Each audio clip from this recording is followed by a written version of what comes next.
In this video, I will be explaining the relationship between rising air, convection processes, the formation of clouds, as well as precipitation.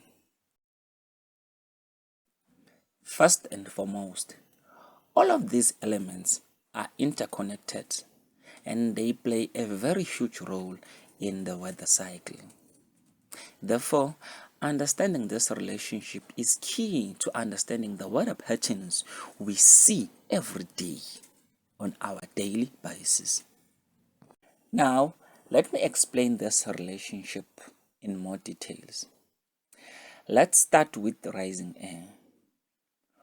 When air is heated, it expands and becomes less dense than the surrounding air.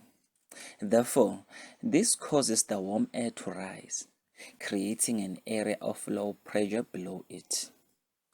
As the air continues to rise, it cools and eventually reaches the point where it becomes denser than the surrounding air.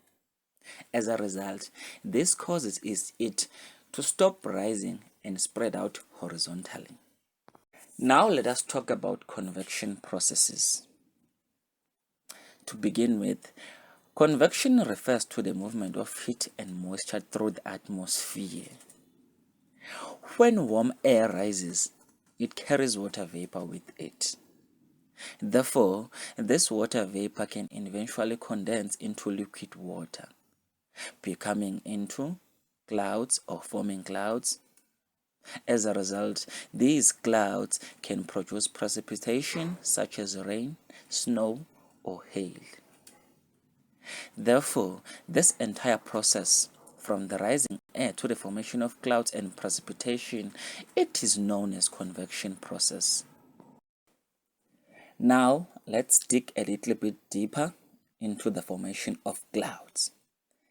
As I mentioned, rising air carries water vapor into the atmosphere. Hence, this water vapor condenses when it reaches a certain temperature and pressure, forming tiny droplets of liquid water. As a result, these droplets join together to form a cloud. Different types of clouds can form depending on the conditions in the atmosphere, such as temperature, pressure, and moisture level. Let's look how precipitation is formed.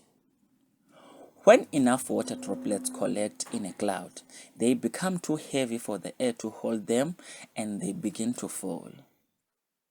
If the temperature is below freezing, the water will freeze into ice crystals and fall as snow.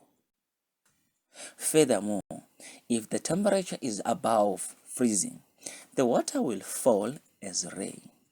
Sometimes precipitation will fall as a mix of both snow and rain. Now let's put all of these together and see how they are connected. In a nutshell, the relationship between rising air, convection processes, the formation of clouds, as well as precipitation is that each of these elements is interconnected and plays a role in the overall weather cycle. Therefore, if any of these elements are missing, the weather would be significantly different than what we see today. This emphasizes that rising air, convection processes, the formation of clouds, as well as precipitation are all connected. For example, rising air carries water vapor into the atmosphere, forming clouds. As a result, the very same clouds can then produce precipitation, such as rain or snow.